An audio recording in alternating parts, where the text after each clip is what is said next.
Hello everyone, this is Shailendra Pandey. Welcome to Arihant Padhaku. I am your physics mentor.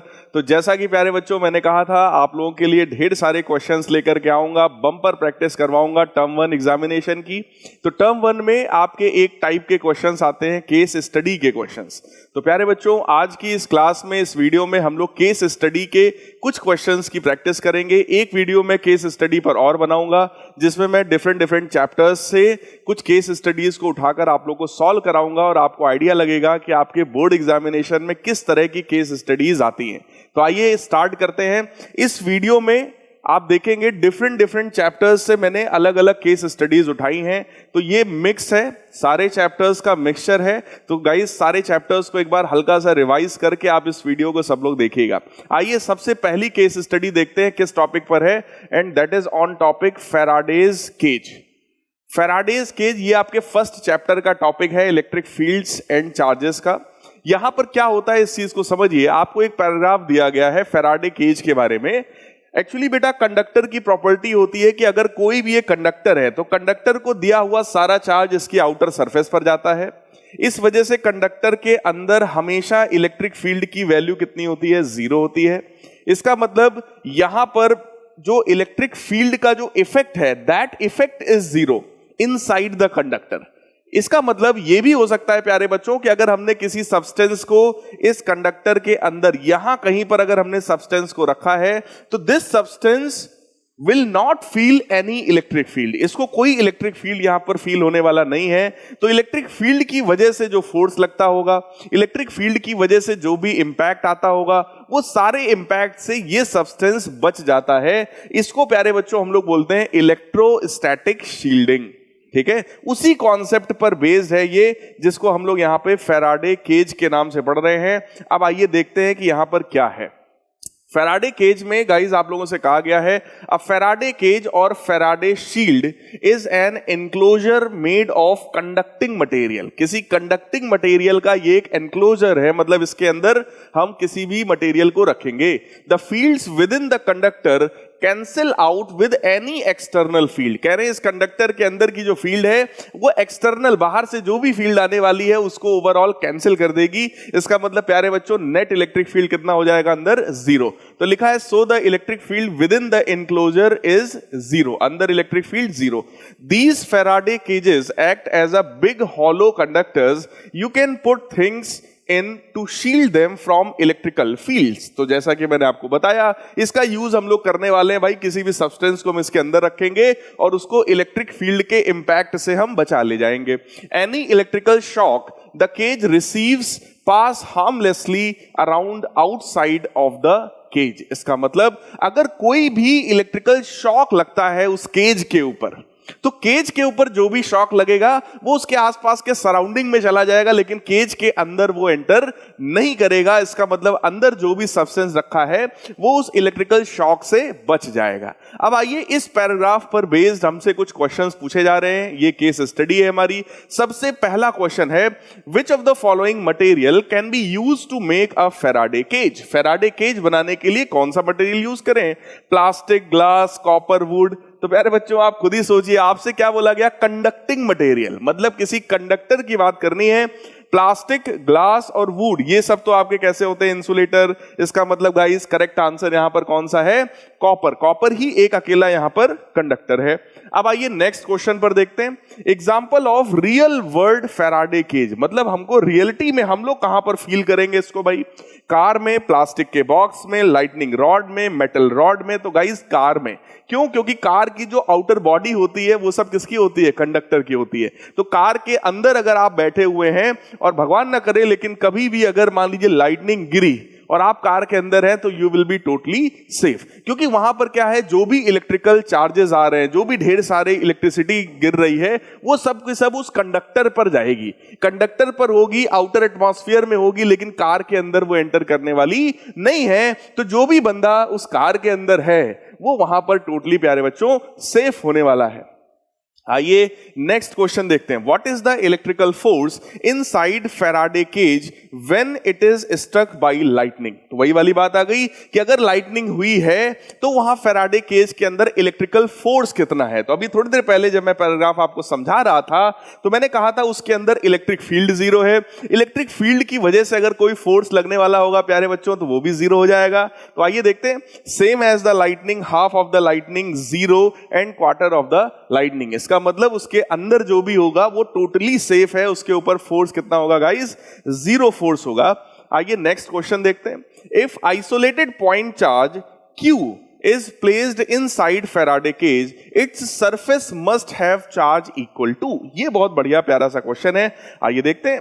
अगर ये कोई conductor है और इस कंडक्टर के अंदर आपने यहां कहीं पर कोई एक पॉजिटिव चार्ज रखा है, ध्यान रहे ये पॉजिटिव चार्ज इस कंडक्टर की किसी भी इनर सरफेस को टच नहीं कर रहा, मतलब ये इधर यहां कहीं पर नहीं रखा हुआ है, उसको टच नहीं कर रहा है। ऐसे में क्या होगा, मैंने आपसे कहा था सारा का सारा चार्ज कहां जाएगा?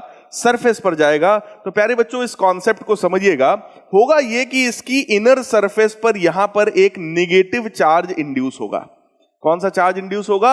नेगेटिव चार्ज इंड्यूस होगा, ताकि इस कंडक्टर के अंदर नेट चार्ज कितना हो जाए? जीरो हो जाए। और जो पॉजिटिव चार्ज है वो कहां चला जाएगा? आउटर सरफेस पर चला जाएगा। तो सारा का सारा पॉजिटिव पहुंच जाएगा आउटर सरफेस पे। तो ओवरऑल प्यारे बच्चों देखने में हमें क्या दिखाई पड़ेगा? हमें ये दिखाई पड़ेगा अंदर प्लस क्यू भी है माइनस क्यू भी है, तो अंदर नेट चार्ज कितना हुआ? जीरो। आउटर सरफेस पर चार्ज कितना चला गया? क्यू। लेकिन क्वेश्चन में हमसे क्या पूछा गया? Its surface must have charge equal to. ये जो इसका जो सरफेस है, इस सरफेस पर कितना चार्ज होना चाहिए? तो that charge should be minus Q, क्योंकि ये आपसे गाइज आपसे बात कर रहे हैं इसकी इनर सरफेस पर ये कितना चार्ज होना चाहिए। So this charge will be equal to minus Q. तो आप लोग को मैंने पूरी बात समझाई है। अगर आप अर्थिंग करते, अगर आप इस कंडक्टर की अर्थिंग करते तो ये जो भी पॉजिटिव चार्ज बाहर आया था वो सारा का सारा पॉजिटिव चार्ज कहां चला जाएगा? अर्थ में चला जाएगा। या तो आप ये कह लीजिए कि अर्थ से इलेक्ट्रॉन्स निकल कर आएंगे और जो आउटर पॉजिटिव चार्ज था उसको वो न्यूट्रलाइज कर देंगे। तो प्यारे बच्चों ये सीन यहां पर बनने वाला है कि ये क्यू चार्ज है, इधर नेगेटिव चार्ज इंड्यूस हुआ है और आपने इसकी अर्थिंग कर रखी है। तो ओवरऑल जो चार्ज सरफेस पर आएगा वो कितना है प्यारे बच्चों? माइनस क्यू चार्ज आएगा। नेक्स्ट देखिए इस पैराग्राफ का क्वेश्चन क्या है। हमसे कहा जा रहा है point charge of 2 coulomb is placed at centre of Faraday cage in the shape of cube with surface of 9 centimetre edge. यहां पर एक छोटा सा करेक्शन है, ये जो चार्ज है ये 2 माइक्रो कूलम है। The number of electric field lines passing through cube normally will be. आपसे कह रहे हैं कि उस क्यूब से परपेंडिकुलरली यानी कि नॉर्मली कितनी इलेक्ट्रिक फील्ड लाइंस जो हैं वो निकल रही हैं। Number of electric field lines passing का मतलब होता है प्यारे बच्चों इलेक्ट्रिक फ्लक्स। इलेक्ट्रिक फ्लक्स का फॉर्मूला हम सबने पढ़ रखा है, that is Q by epsilon naught. तो अंदर का चार्ज हमें पता है Q, that is 2 micro coulomb. So 2 into 10 to the power -6 coulomb divided by epsilon naught. Epsilon naught की वैल्यू प्यारे बच्चों सबको पता है 8.85 इंटू 10 टू द पावर -12। इसको गाइज हम लोग जैसे ही सिंप्लीफाई करेंगे this will become 2 upon 8.85 into 10 to the power, ये 12 ऊपर जाएगा गाइज, 12 माइनस 6 हो जाएगा 6 के बराबर। अब आइए देखते हैं कौन सा यहां पर आंसर है। तो सबसे पहली बात entering the surface, leaving the surface, leaving the surface या एंटरिंग द सरफेस। अब आप खुद ही सोचिए, अगर एक पॉजिटिव चार्ज है अंदर, ठीक है, जो कि 2 माइक्रो कूलम का है, अंदर अगर पॉजिटिव चार्ज है तो ऑब्वियस है ना वो इलेक्ट्रिक फील्ड लाइन अपने से दूर क्रिएट करेगा। इसका मतलब यहां पर क्या होगा? Electric field line will be leaving the surface. तो आइदर बी और सी, इन बी और सी में से ही कोई एक आंसर गाइज होने वाला है। ठीक है, यहां पर देखो बी ऑप्शन में लिखा है 1.9 इंटू 10 टू द पावर 5 है। बच्चों ये 10 की पावर में 5 है, ठीक है, ये पावर में है, यहां नीचे आ गया है, मिसप्रिंट है ये, तो पावर में 5 है। ऐसे ही 2 इंटू 10 टू द पावर 5 है, ठीक है, बाकी ये यहां पर यूनिट दिया हुआ है। अब देखिए इसको हम लोग कैसे करेंगे, 10 की पावर 5 होने का मतलब इसमें से एक 10 आप इसको दे दो, तो ये आपका बनेगा 20 divided by 8.85 into 10 to the power 5। ठीक है गाइज, तो इसको हम लोग जैसे ही सॉल्व करेंगे तो ये आप देख सकते हैं 20 अपॉन 8.85, ये 2 से तो ज्यादा ही आएगा, it will be greater than 2। इसका मतलब यहां पर हमारा मोस्ट एप्रोप्रिएट आंसर कौन सा है गाइज? सी वाला ऑप्शन।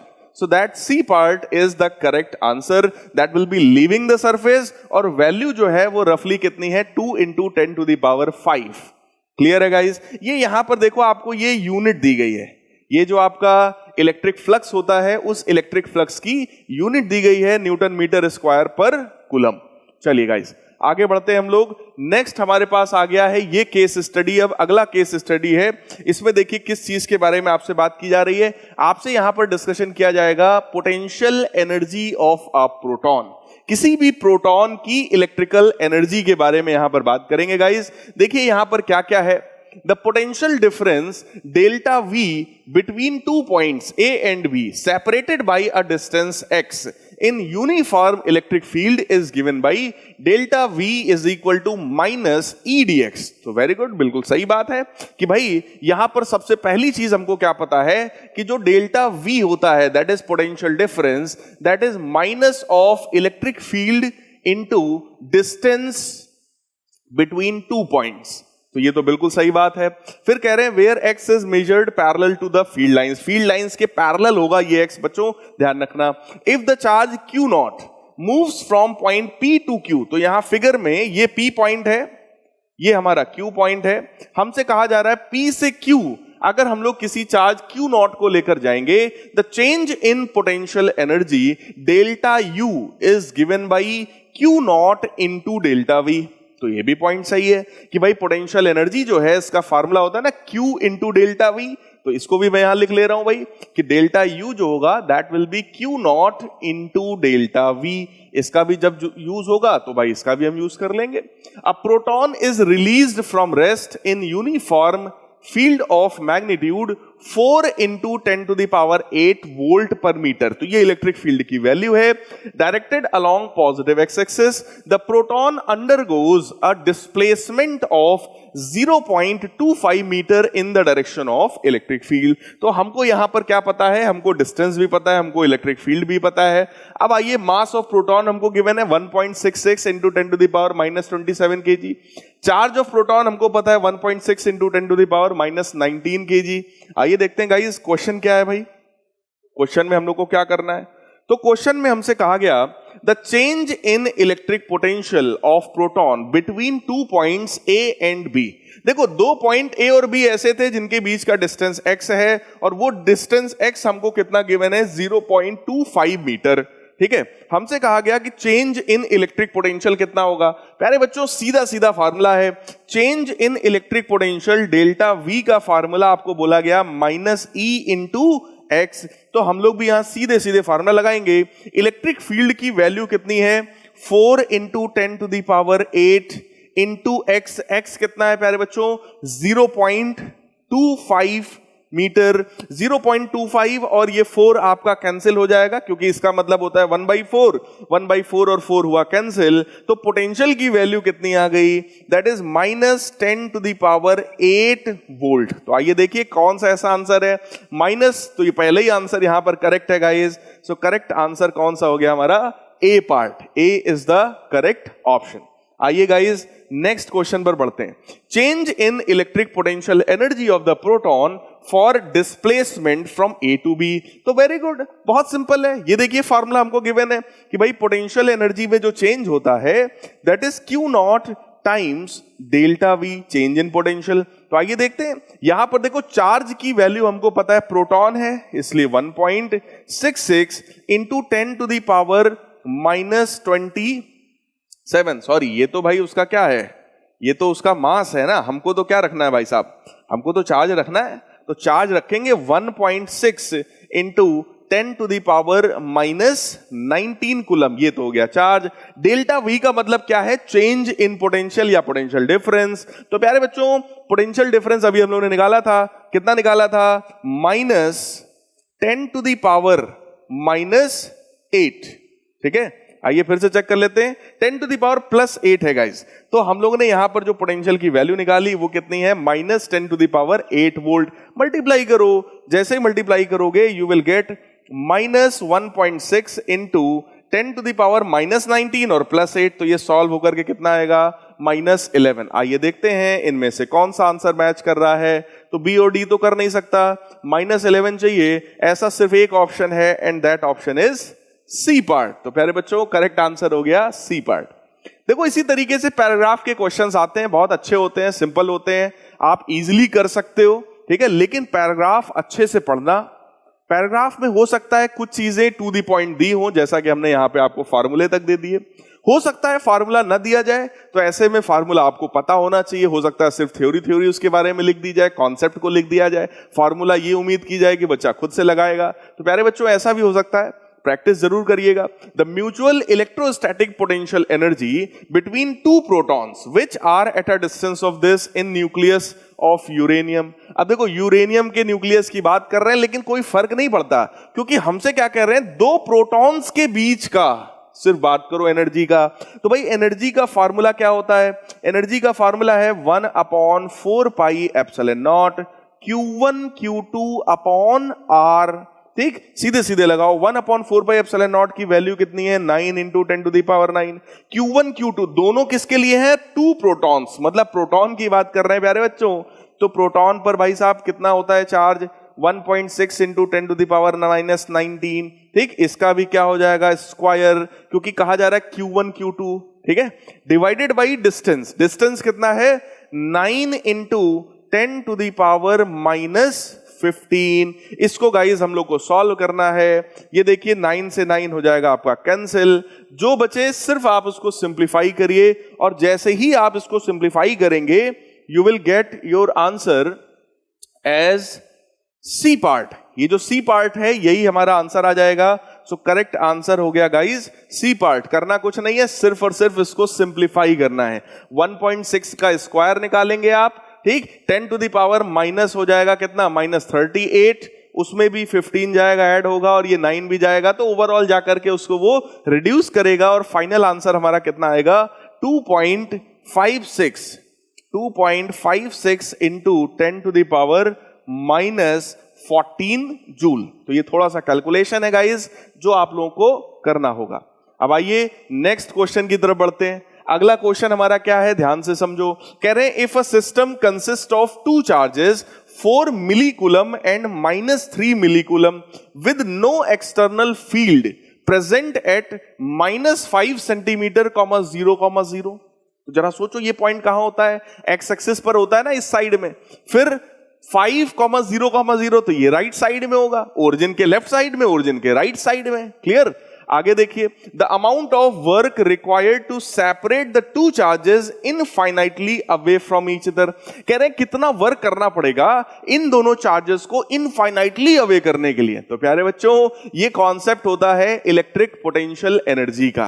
क्लियर है, पोटेंशियल एनर्जी वही वैल्यू होती है जो चार्जेस को, it is the amount of work done in bringing the charges from infinity to form a system. ठीक है, चार्जेस को इंफिनिटी से उठाकर लाने में, एक सिस्टम बनाने में जो वर्क हमें करना पड़ता है, वही वर्क क्या है प्यारे बच्चों, इलेक्ट्रिक पोटेंशियल एनर्जी। इसका मतलब इतना ही एनर्जी रिक्वायर्ड होगा उन दोनों को सेपरेट करने में। क्लियर, तो आप भी क्या करोगे, आप सिर्फ और सिर्फ यहां पर वही एनर्जी का फार्मूला आप लगाओगे, and that formula is 1/4πε0 Q1 Q2 by R। तो Q1 कितना है, 4 मिली, मतलब 10 टू द पावर -3। Q2 कितना है, -3 मिली, मतलब 10 टू द पावर -3, वो भी निगेटिव का है गाइस। देखो एनर्जी होता है, पोटेंशियल होता है, ये सब कैसी क्वांटिटी है, स्केलर क्वांटिटी है। स्केलर क्वांटिटीज में जो चार्ज हैं वो मैग्नीट्यूड के साथ लिए जाते हैं बच्चों, ठीक है, डिवाइडेड बाई उनके बीच का डिस्टेंस। सोचो एक चार्ज है -5 पर, एक चार्ज है +5 पर, तो डिस्टेंस कितना हो गया, 10 है ना। तो वैल्यू आ गई 10 सेंटीमीटर, और उसको भी मैं 100 से डिवाइड कर दूंगा मीटर बनाने के लिए। फिलहाल ये आंसर देखकर मुझे एक बात तो बहुत क्लियर समझ में आ रही है कि ये आंसर कैसा आने वाला है, निगेटिव आने वाला है। और इन 4 ऑप्शंस में से केवल एक ही ऑप्शन हमको निगेटिव गिवन है, इसलिए गाइस सॉल्व करने की भी जरूरत नहीं है। करेक्ट आंसर हमारा कौन सा हुआ, ए पार्ट, ठीक है, क्योंकि वो निगेटिव है, that is the only negative answer. Clear.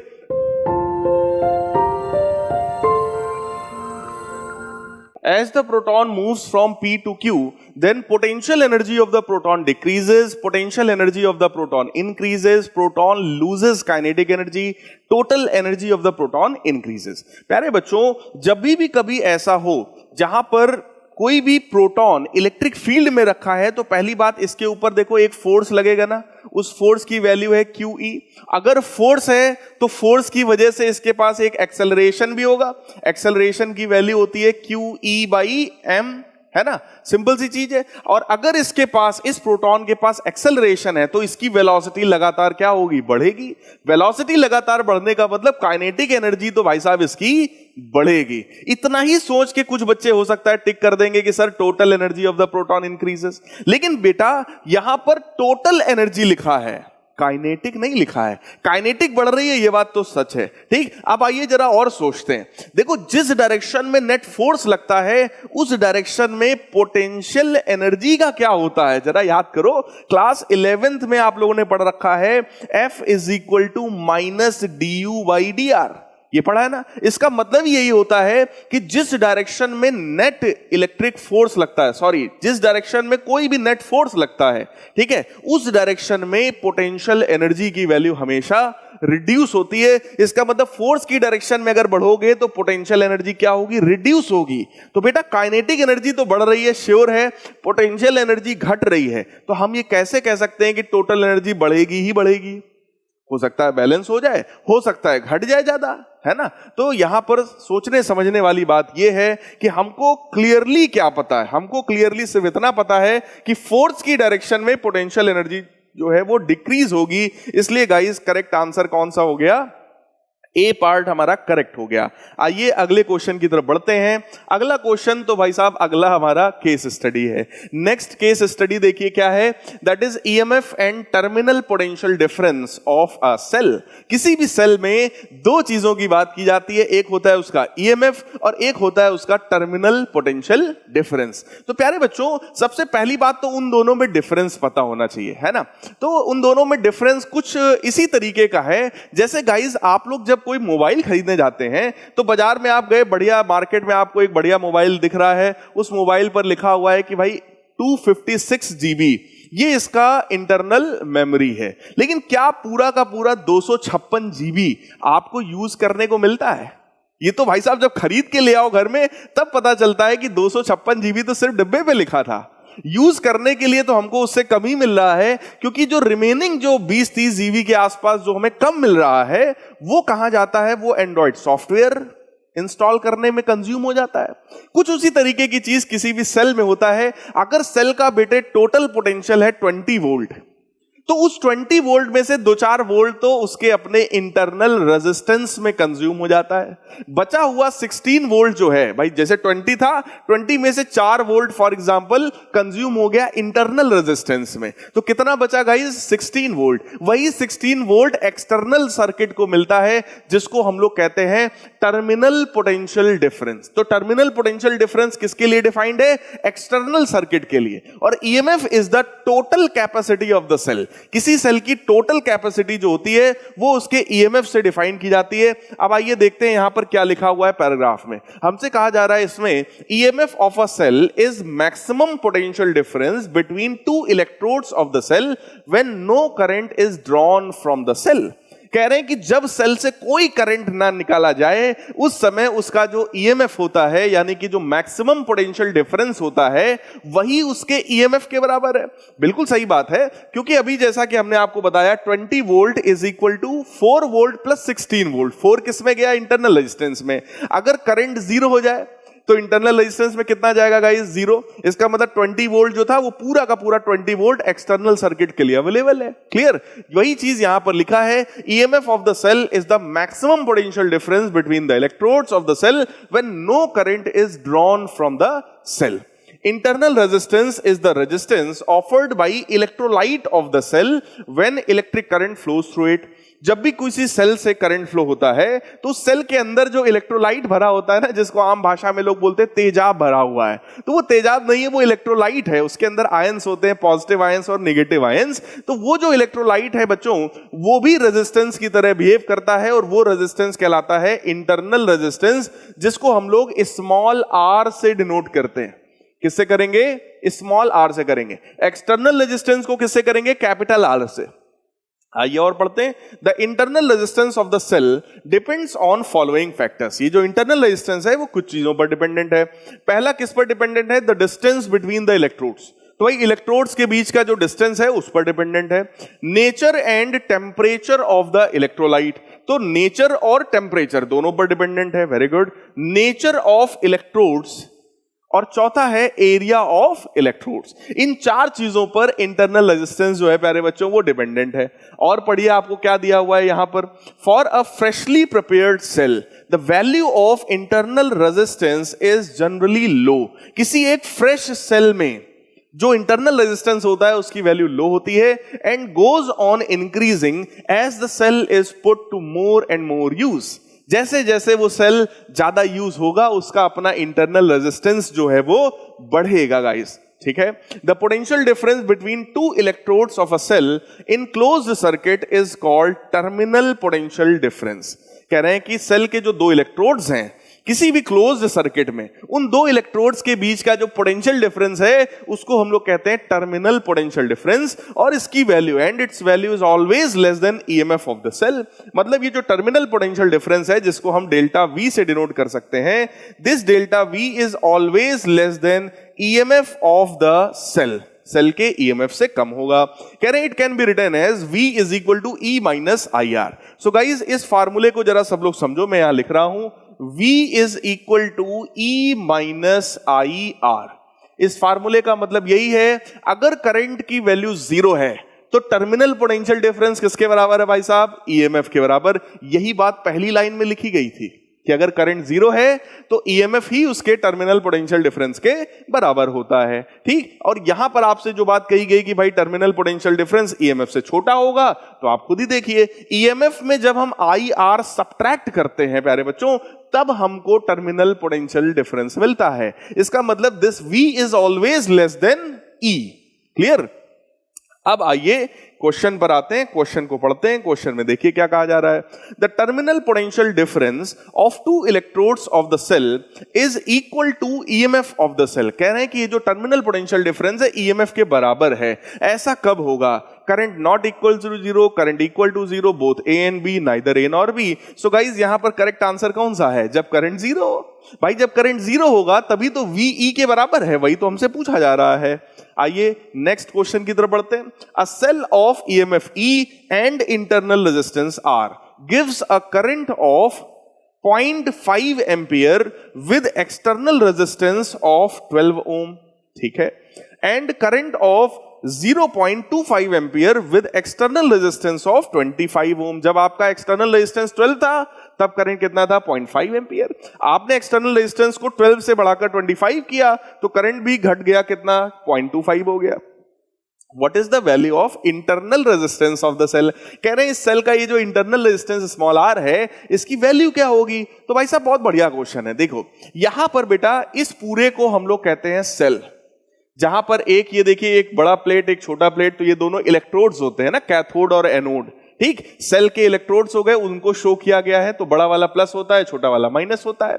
ये इंटरनल रेजिस्टेंस है, ठीक, जो कि इलेक्ट्रोलाइट होता है। ये पूरे को देखो एक डॉटेड बॉक्स बनाया गया है इसी को शो करने के लिए कि ये दोनों कंबाइंड हैं, ये दोनों एक साथ हैं, और इसी पूरे कॉम्बिनेशन का नाम क्या होता है गाइस? सेल होता है। उस सेल को हमने एक एक्सटर्नल रेजिस्टेंस कैपिटल R से कनेक्ट किया हुआ है। अब सोचो बेटा, अगर यहां पर करंट निकालना हो तो करंट का फार्मूला क्या होता है भाई साहब? करंट का फार्मूला है total EMF upon total resistance. इस पूरे सर्किट में सोचो, जो आई करंट निकलेगा वही कैपिटल R में जाएगा, वही स्मॉल r में जाएगा। इसका मतलब कैपिटल R और स्मॉल r दोनों किस कॉम्बिनेशन में गाइस? सीरीज में है। तो ये वैल्यू कितनी बन जाएगी? E upon R plus R। अब देखो हमसे क्या बोला गया? हमसे कहा गया करंट की वैल्यू पहले कितनी थी? 0.5 एम्पियर। 0.5 एम्पियर करंट की पहले वैल्यू थी। उस समय हमसे ईएमएफ की वैल्यू हमको क्वेश्चन में फिलहाल नहीं गिवन है, तो कोई बात नहीं। Divided by R plus R, external resistance कितना था 12 और इंटरनल तो हमें निकालना है। This is equation number 1।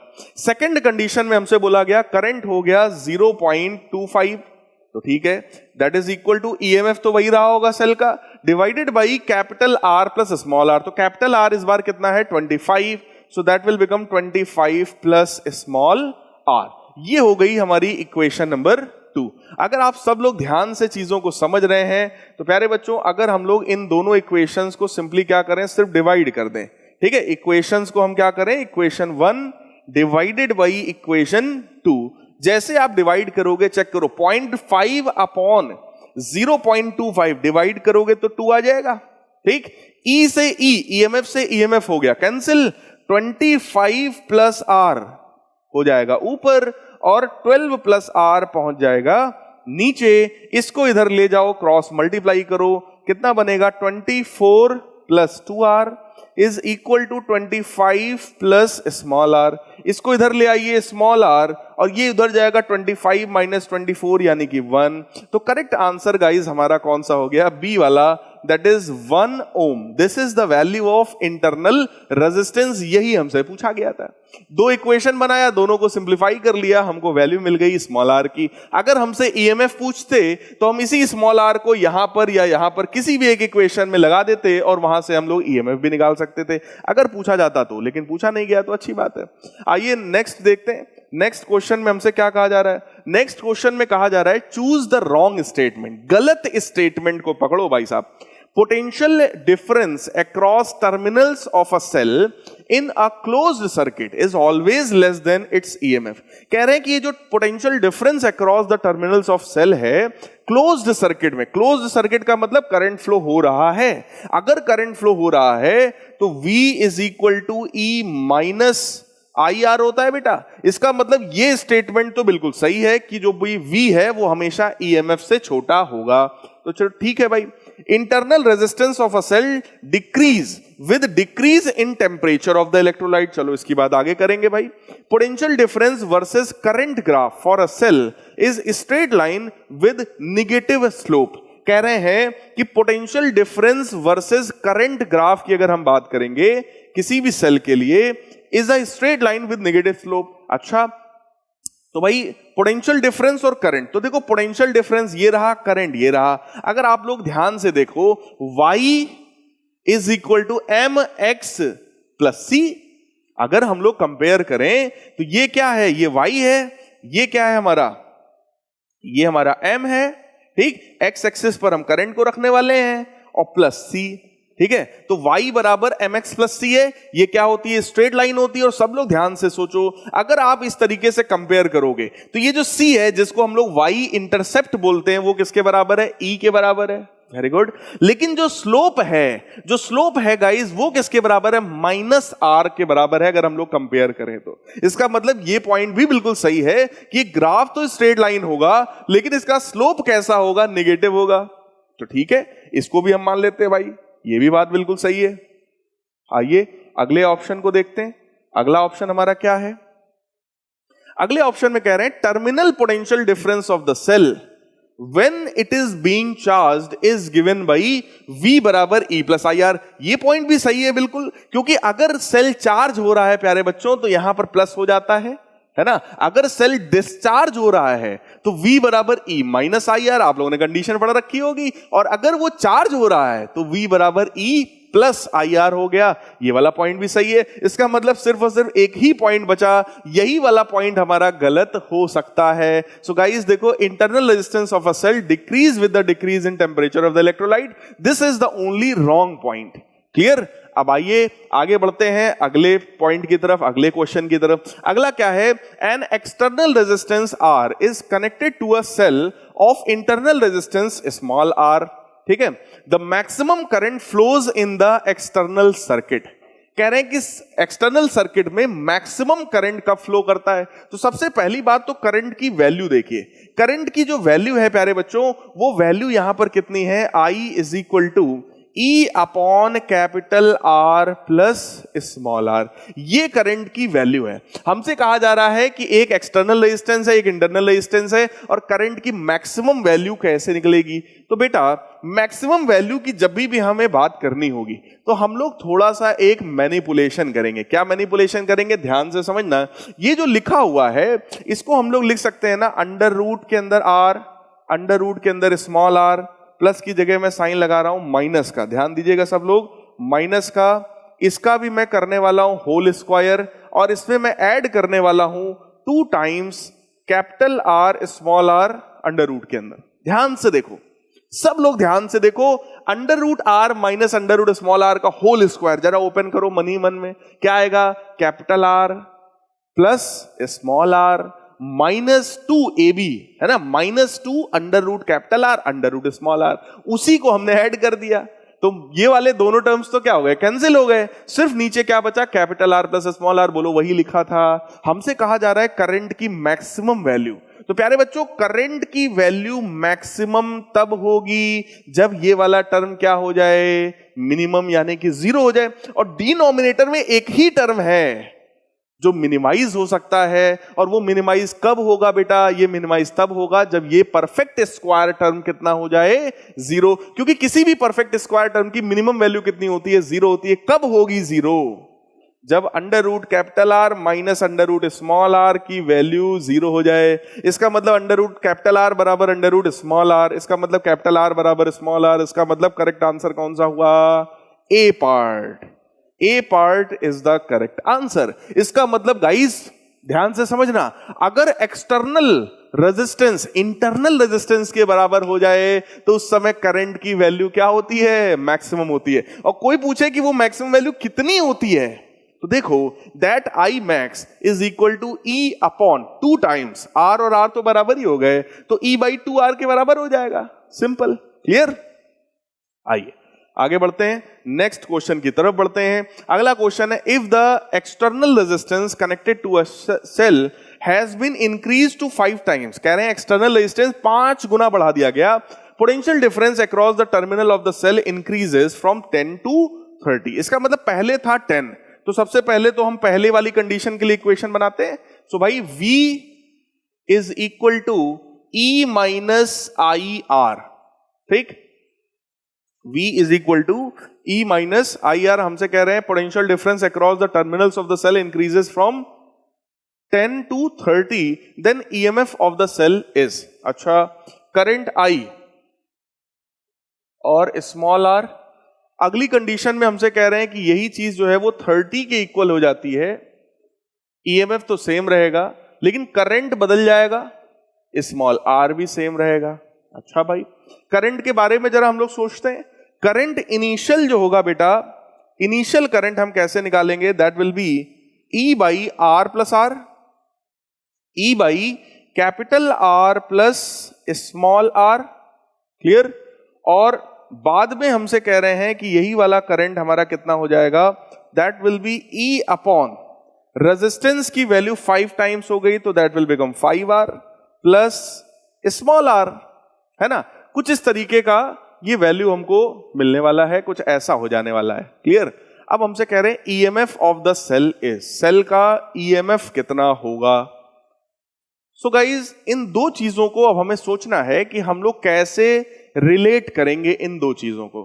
तो आइए देखते हैं, अगर हम लोग इन दो इक्वेशंस को अगर हम लोग डिवाइड कर दें तो ये क्या बनेगा, 1/3 is equal to E minus I R divided by E minus I dash R, clear. तो वहां से हमें क्या मिलेगा, क्रॉस मल्टीप्लाई करिए आप, जैसे ही आप क्रॉस मल्टीप्लाई करेंगे you will get E minus I dash R that is equal to 3E minus 3IR, clear. ये E जाएगा इधर तो क्या बन जाएगा 2E, और ये इधर चला आएगा तो क्या बनेगा 3IR minus I dash R, clear.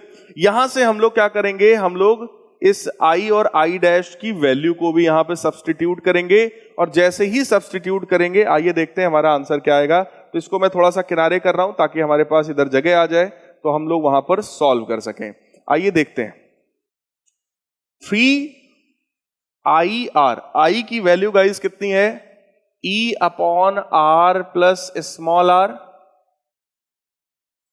Into small r minus I dash R। I dash की वैल्यू हमें पता है E upon 5R plus small r times small r, that is equal to 2E।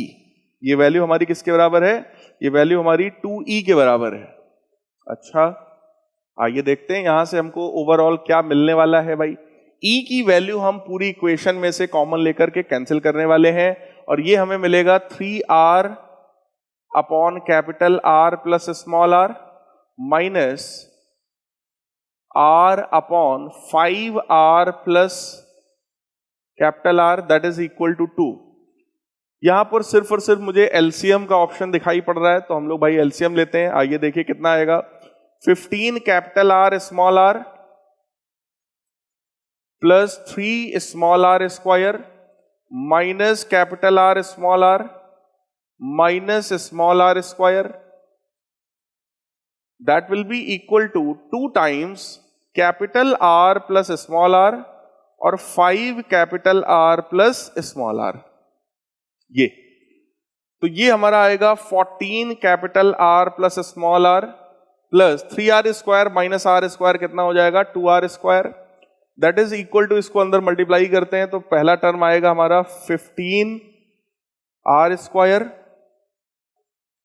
तो ये पहला टर्म हमारा आया, sorry 10R square पहला टर्म, ये अंदर जाएगा R और 2 का मल्टीप्लाई होगा तो 2 कैपिटल R स्मॉल r, ये वाला टर्म जाएगा तो अंदर बनेगा 10 स्मॉल r कैपिटल R और फिर आखिरी टर्म आ जाएगा 2R स्क्वायर। क्लियर? आइए देखते हैं क्या क्या कैंसिल होगा। तो ये दोनों टर्म्स तो हो गए कैंसिल, ये वाला टर्म आप इधर ले आएंगे तो बन जाएगा 4 capital R small r, that is equal to 10 capital R square plus इस वाले टर्म को भी इधर ले आते हैं, ये 10 और 2 हो गया 12, 12 इसमें से सब्ट्रैक्ट हो जाएगा तो कितना बचेगा? 2। तो ये हमारा आ गया 2 के बराबर, that is equal to this. यहां पर देखिए कुछ चीजें कैंसिल हो रही हैं, कैपिटल R से कैपिटल R कैंसिल हुआ, तो स्मॉल r की जो वैल्यू है प्यारे बच्चों वो 5 टाइम्स कैपिटल R के बराबर हो गई है। ठीक है, लेकिन हमसे पूछा गया था सेल का ईएमएफ कितना है, तो भाई सेल के ईएमएफ के लिए हमको कोई ना कोई फार्मूला इसी में से अप्लाई करना पड़ेगा। तो आइए देखते हैं सेल का ईएमएफ हम कैसे निकाल सकते हैं। अगर हम लोग पहले ही वाला फार्मूला लगा दें, current I is equal to E upon R plus R, तो ये हमारा कितना है? स्मॉल r की वैल्यू 5R, तो ये हमारा 6R के बराबर है। तो ईएमएफ की जो वैल्यू है that is equal to 6I capital R। I R का मतलब क्या होता है? It is Ohm's law, V बराबर आई आर, मतलब पोटेंशियल डिफरेंस। और I कब का करंट है? I जो है हमारा वो इनिशियल करंट है ना। I जो है हमारा वो इनिशियल करंट है। और गाइस अगर हम इनिशियल करंट के समय में IR की वैल्यू को देखेंगे, मतलब वो इनिशियल पोटेंशियल डिफरेंस है, और वो इनिशियल पोटेंशियल डिफरेंस हमको क्वेश्चन में कितना गिवन है प्यारे बच्चों? वो हमको क्वेश्चन में गिवन है 10 वोल्ट के बराबर। सो आंसर हमारा कितना हुआ? 6 इंटू IR, मतलब 6 इंटू 10 यानी कि 60। सो गाइस करेक्ट आंसर हमारा कौन सा है? यहां पर बी पार्ट है। ये क्वेश्चन थोड़ा सा कैलकुलेटिव था लेकिन अच्छा क्वेश्चन था। क्लियर है?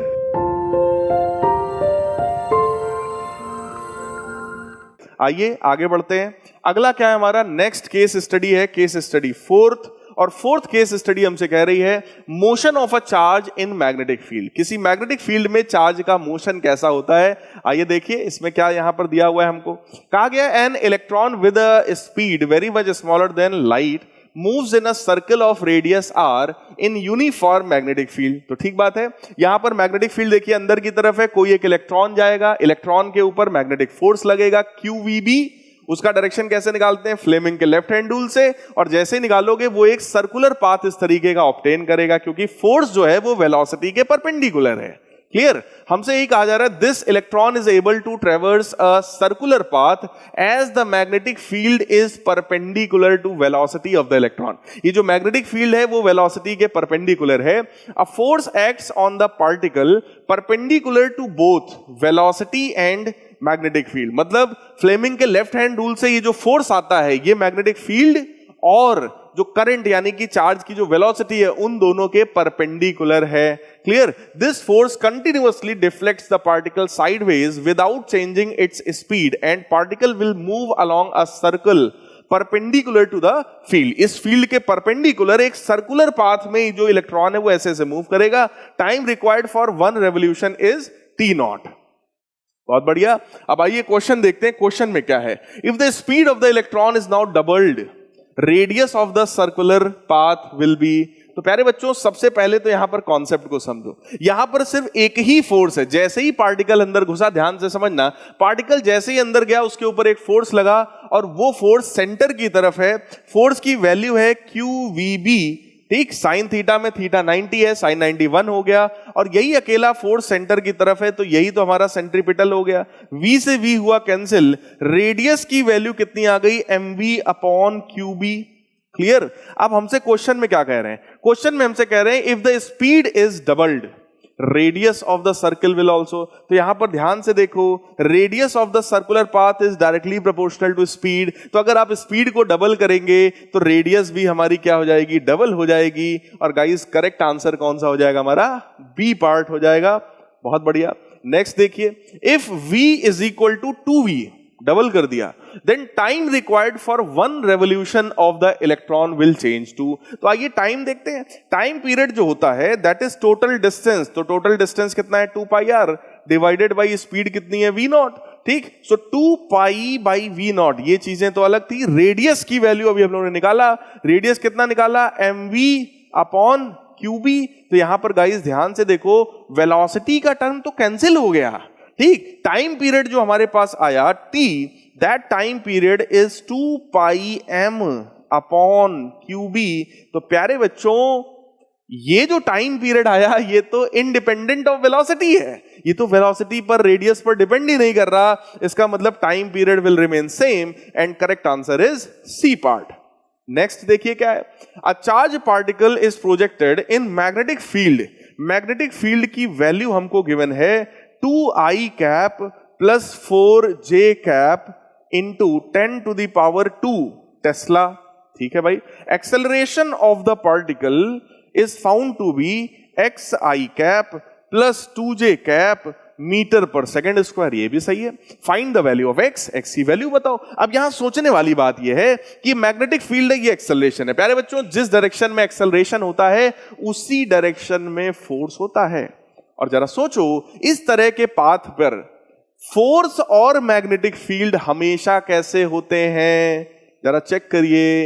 ये है फ्लेमिंग का लेफ्ट हैंड रूल, ये डायरेक्शन है फोर्स का और ये डायरेक्शन है मैग्नेटिक फील्ड का। दोनों हमेशा कैसे होते हैं गाइस? 90 डिग्री पर। और अगर ये दो वेक्टर्स 90 डिग्री पर हैं तो इनका डॉट प्रोडक्ट किसके बराबर होगा? 0 के बराबर होगा। आप सबने पढ़ रखा है, if two vectors are perpendicular then a dot b is equal to 0। तो इन दोनों का डॉट प्रोडक्ट निकालते हैं गाइस। ये कितना है? इसको ले जाओगे अंदर 200, तो ये बन जाएगा 200x और इधर मल्टीप्लाई करोगे तो ये कितना बन जाएगा हमारा? 800 दैट इज इक्वल टू 0। तो गाइस x की वैल्यू कितनी आ गई? -4। आइए देखते हैं कौन सा ऑप्शन करेक्ट है। B option. So correct answer guys कौन सा हो गया? B part. B is the correct option. ठीक, आइए नेक्स्ट क्वेश्चन की तरफ बढ़ते हैं। If the given electron has a velocity not perpendicular to B then trajectory of the electron is. So guys यहां पर 3 केसेस होते हैं। अगर वो चार्ज मैग्नेटिक फील्ड की डायरेक्शन में आता है तो वो स्ट्रेट लाइन में जाता है, 90 डिग्री के एंगल पर आता है तो सर्कुलर पाथ पर जाता है, और अगर किसी थीटा एंगल पर आता है तो उसकी वेलोसिटी के कितने कंपोनेंट होते हैं? 2। वेलोसिटी के 2 कंपोनेंट होने का मतलब, जरा चीजों को ध्यान से समझिएगा। ये देखिए, ये हमारा x एक्सिस है, ये हमारा y एक्सिस है और ये हमारा z एक्सिस है।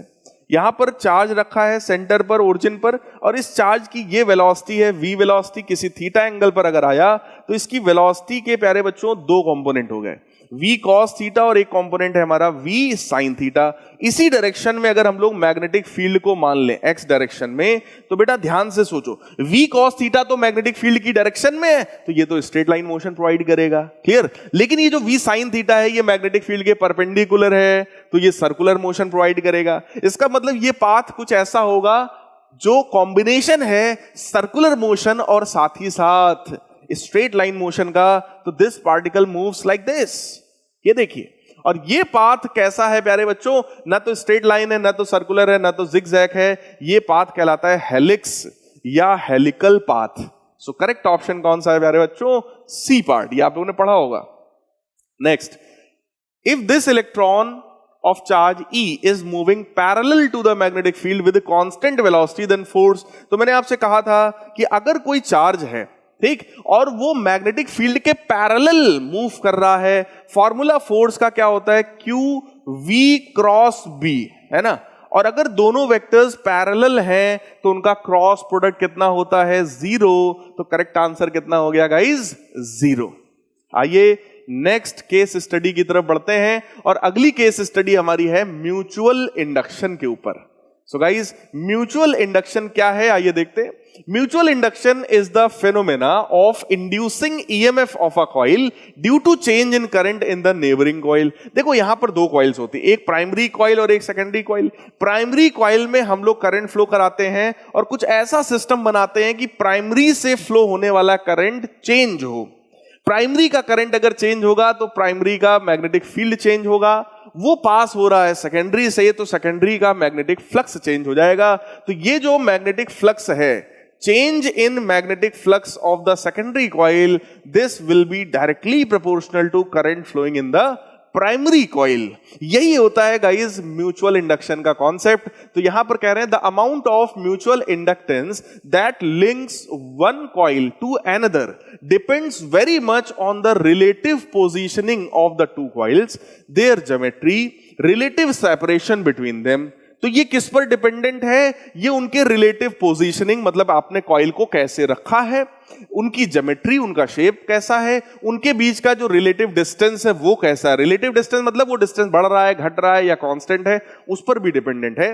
Mutual inductance between the two coil increases mu R times if coil is wound over an iron core of relative permeability mu R. देखो यही प्रोपोर्शनलिटी का जब साइन हटता है तो प्यारे बच्चों इसी की जगह पर एक कांस्टेंट आता है, और वो कांस्टेंट होता है m, जिसको हम कहते हैं coefficient of mutual induction m। ठीक, अब देखो यहां पर एक क्वेश्चन है, कह रहे हैं short solenoid of radius a, number of turns per unit length n1, the length L is kept coaxially inside a very long solenoid of radius b, number of turns per unit length n2, what is mutual inductance of the system। कह रहे हैं इस system का mutual inductance क्या होगा, mu naught pi B square n1 n2 L, mu naught pi a square n1 n2 L square. यहां पर ये दिया, यहां पर ये दिया। तो गाइस सबसे पहली बात तो आपको ये पता होना चाहिए कि जब हम लोग इस m की वैल्यू को डिराइव करते हैं इस तरह के डेरिवेशन में, तो वो वैल्यू कैसी आती है, वो वैल्यू आती है mu naught n1 n2 area into length, कुछ इस तरह का फार्मूला आता है बेटा। अब यहां पर समझने वाली बात यह है कि डायरेक्टली प्रोपोर्शनल टू L होता है, तो L स्क्वायर वाले तो आंसर नहीं हो सकते, मतलब ये B और D वाला तो आंसर हमारा नहीं हो सकता है। तो हमें सोचना है अब आंसर A है या C है। देखो A में जो एरिया है वो पाई B स्क्वायर है, और यहां पर जो एरिया है C वाले में वो पाई A स्क्वायर है। अब आपको सोचना है कि यहां पर हम कौन सा एरिया लेते हैं। तो प्यारे बच्चों यहां पर हम लोग एरिया उसका लेते हैं जिसमें मैग्नेटिक फील्ड है, यानी कि करेक्ट आंसर कौन सा हमारा है, सी वाला, that is mu naught pi A square n1 L2 L। Clear, ठीक, यही हमारा करेक्ट आंसर है। आइए नेक्स्ट क्वेश्चन की तरफ बढ़ते हैं। If a change in current of 0.05 ampere in one coil produces a change in magnetic flux of 2 into 10 to the power minus 2 Weber in another coil, then mutual inductance between the coil is। तो देखो mutual inductance M की value अभी हमने पीछे लिखा था delta phi upon I, तो change in flux कितने का हुआ, 2 into 10 to the power -2 upon current की वैल्यू कितनी है 0.01। 0.01 का मतलब 1/100, ये ऊपर जाएगा मल्टीप्लाई होगा तो आंसर आएगा हमारा 2 henry. So correct answer guys कौन सा हुआ हमारा, C part is the correct answer. Next देखो, mutual inductance of the two coil can be increased by, कह रहे हैं ये जो म्यूचुअल इंडक्शन है वो हम कैसे इंक्रीज कर सकते हैं, decreasing the number of turns of the coil. अरे ये तो बिल्कुल गलत है, increasing the number of turns of the coil यही सही है। Winding the coils on wooden core, none of these. तो बेटा अगर नंबर ऑफ टर्न्स हमने बढ़ाए तो अभी हमने फॉर्मूला लिखा था ना, m is equal to mu naught n1 n2 al, इसका मतलब n1 n2 के डायरेक्टली प्रोपोर्शनल है, नंबर ऑफ टर्न्स के डायरेक्टली प्रोपोर्शनल है, तो सीधी सी बात है increasing the number of turns. When sheet of iron is placed in between two coaxial coils, then mutual inductance between the coils will be, mutual inductance की value का क्या होगा अगर आपने sheet of iron, मतलब आयरन का एक sheet आपने उसके बीच में रख दिया है तो सो गाइज वो इंक्रीज होगा, डिक्रीज होगा, सेम रहेगा, या हम प्रिडिक्ट नहीं कर सकते। तो देखो अगर तुमने कोई भी आयरन का यूज किया है, ठीक, और यहां पर जो म्यूचुअल इंडक्शन आता है वो होता है mu naught n1 n2 area into length के बराबर, तो ये म्यू नॉट पर डिपेंडेंट है। म्यू नॉट क्या है, परमेबिलिटी ऑफ द वैक्यूम है। अगर तुमने आयरन को लगा दिया तो अब परमेबिलिटी किसकी होगी, आयरन की होगी। आयरन की परमेबिलिटी कितनी होती है, म्यू नॉट म्यू आर, वही चीज लिखा भी है, इंक्रीजेज म्यू आर टाइम्स, इसका मतलब आंसर क्या हो गया, increase. SI unit of the mutual inductance, तो इसका SI यूनिट होता है हेनरी के बराबर। सो करेक्ट आंसर हो गया हमारा सी पार्ट, सीधे सीधे क्वेश्चन है। अब नेक्स्ट हमारा लास्ट केस स्टडी है आपके 7th चैप्टर यानी ऑल्टरनेटिंग करंट से, जो कि टॉपिक बहुत फेमस है, ट्रांसफार्मर। ट्रांसफार्मर क्या है, किस तरीके की वर्किंग करता है, आइए देखते हैं। A transformer is essentially and AC device, मतलब ऑल्टरनेटिंग करंट का डिवाइस है। It can not work on direct current, तो बिल्कुल सही बात है। इट चेंजेस ऑल्टरनेटिंग वोल्टेज और current. It does not effect the frequency of alternating current. Transformer का काम है वोल्टेज को अप करना या वोल्टेज को डाउन करना, लेकिन फ्रीक्वेंसी को ये अफेक्ट नहीं करता है। It is based on the phenomena of mutual induction, जो कि अभी जस्ट हमने एक केस स्टडी आपको पढ़ाया। A transformer essentially consists of two coils of insulated copper wire having different number of turns wound on same soft iron core। तो ठीक बात है, दो कॉइल्स होते हैं क्योंकि म्यूचुअल इंडक्शन कराना है, प्राइमरी और secondary. The number of turns in the primary and secondary coils of an ideal transformer are 2050। Very good. तो प्राइमरी के नंबर ऑफ टर्न्स हमको पता है 2000 और सेकेंडरी के नंबर ऑफ टर्न्स हमको पता है 50। Primary coil is connected to a main supply of, मतलब EMF of the primary EP is 120 and secondary is connected to a bulb of resistance. तो सेकेंडरी का जो रेजिस्टेंस है वो हमको पता है 0.6 ओम। अब देखो हमसे क्या कहा जा रहा है, द वैल्यू ऑफ, क्वेश्चन देखो, the value of voltage across secondary coil is, कह रहे सेकेंडरी कॉइल में वोल्टेज की वैल्यू क्या होगी। तो प्यारे बच्चों आप लोगों ने ट्रांसफार्मर में ट्रांसफॉर्मेशन रेशियो पढ़ा होगा, that is EMF of the secondary upon EMF of the primary is equal to number of turns in the secondary upon number of turns in the primary. तो हमको वोल्टेज की value secondary में चाहिए, मतलब हमको ES की value चाहिए। कैसे आएगी, NS upon NP multiplied by EP। ठीक, सारी वैल्यूज गिवन है।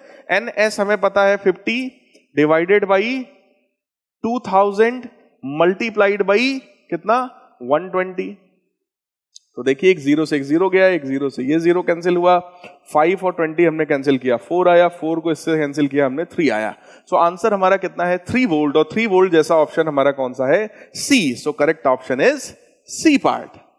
आइए नेक्स्ट क्या है, the value of current in the bulb is, तो जरा सोचो, सेकेंडरी का वोल्टेज अगर 3 वोल्ट का है, सेकेंडरी का वोल्टेज अगर 3 वोल्ट का है, करंट हमको बल्ब में निकालना है, बल्ब तो भाई सेकेंडरी में ही कनेक्टेड है, और रेजिस्टेंस हमको गिवन है कितना, 0.6। तो V बराबर IR, ओम्स लॉ, सिंपल। तो करंट की वैल्यू कितनी आ गई, 3 divided by 0.6।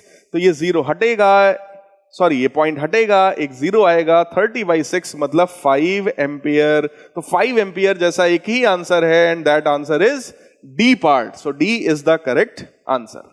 Next, value of current in the primary coil is, कह रहे हैं प्राइमरी में करंट कितना है। तो देखो वो जो ट्रांसफॉर्मेशन रेशियो आपने पढ़ा NS/NP, ये किसके बराबर होता है प्यारे बच्चों, ये आपका IP/IS के बराबर होता है। तो नंबर ऑफ टर्न्स हमको पता है, नंबर ऑफ टर्न्स हमको सेकेंडरी में पता है कितने 50, प्राइमरी में हमको नंबर ऑफ टर्न्स पता है कितने 2000, that is equal to current in primary upon current in secondary. तो प्राइमरी का करंट हमको निकालने को बोला गया, सेकेंडरी का हमने ये देखो निकाला था कितना 5 एम्पियर, यही 5 एम्पियर हम यहां पर यूज करेंगे। ठीक, तो देखिए 0 से 0 कैंसिल होगा, ये आपका 5 अगर आप कैंसिल करते हो तो कितना आ जाएगा 40, 5 को इससे हमने कैंसिल किया आया 8, तो IP की जो वैल्यू आएगी दैट विल बी 1/8। IP की वैल्यू कितनी आ रही है 1/8 एम्पियर, और 1/8 एम्पियर सिंप्लीफाई करोगे लेस देन 1 आएगा, सो 0.125 एम्पियर, यही हमारा गाइस करेक्ट आंसर है। नेक्स्ट देखिए, power in the primary coil is, primary coil में पावर, तो पावर का फार्मूला होता है ना P बराबर EI, तो पावर का फार्मूला लगाएंगे। प्राइमरी का EMF कितना है भाई 120, प्राइमरी का करंट हम लोगों ने निकाला था अभी, प्राइमरी में value of current in the primary कितना आया 1/8, सो 120 इंटू 1/8, तो ये हमारा कितना आ जाएगा गाइस, इसको अगर हम लोग कैंसिल करेंगे तो it will be 1 and 5, so 15 what, यानी कि करेक्ट आंसर हमारा कौन सा है डी वाला, यही डी हमारा जो है गाइस वो करेक्ट आंसर है। नेक्स्ट और लास्ट क्वेश्चन देखते हैं, power in the secondary coil. So guys power secondary का अगर निकालोगे तो दैट विल बी ESIS, और वैसे भी मैं आपको याद दिलाऊं, अगर कोई आइडियल ट्रांसफार्मर है तो जितना पावर इनपुट का है मतलब प्राइमरी का है उतना ही पावर प्यारे बच्चों सेकेंडरी का भी होता है। इसका मतलब आंसर तो कहीं ना कहीं सेम आना चाहिए 15 वॉट, लेकिन फिर भी हम लोग एक बार क्रॉस चेक कर लेते हैं। ES यानी कि EMF ऑफ द सेकेंडरी, तो आइए देखते हैं EMF ऑफ द सेकेंडरी तो हमने निकाला था, कहां निकाला था, ये देखिए भाई, वोल्टेज अक्रॉस सेकेंडरी कितना आया था 3 वोल्ट, और करंट की वैल्यू कितनी हमने निकाली थी 5, ठीक, सो 3 वोल्ट और 5 एम्पियर, तो करेक्ट आंसर कितना आया हमारा 3 इंटू 5, सो आंसर आ गया हमारा 15 वॉट। क्लियर है गाइस, सो करेक्ट आंसर यहां पर कौन सा हुआ, ए पार्ट हो गया। तो प्यारे बच्चों ये मैंने आप लोगों को कुछ 6 केस स्टडीज कराई हैं, हर एक केस स्टडी में 5-5 क्वेश्चंस हैं, आप लोगों ने इसकी प्रैक्टिस की। आई होप आप सबको मजा आया होगा। कमेंट में जरूर बताइएगा सभी लोग कि आपका क्या रिस्पांस है। किसी भी क्वेश्चन में कोई भी डाउट हो गाइस तो आप लोग कमेंट कर सकते हैं, मैं आपके सारे क्वेश्चंस के सारे डाउट्स के भी आंसर दे रहा हूं कमेंट सेक्शन में। तो पिछले जितने वीडियोस हैं उसमें भी कोई डाउट हो आप पूछ सकते हैं, इस वाली वीडियो में भी कहीं कोई डाउट लगे तो आप लोग पूछ सकते हैं। सो गाइस मिलते हैं अपने नेक्स्ट वीडियो में जिसमें मैं कुछ और केस स्टडीज लेकर के आऊंगा मजेदार, ताकि आपकी प्रिपरेशन एकदम धमाकेदार होती रहे। So goodbye guys, take care.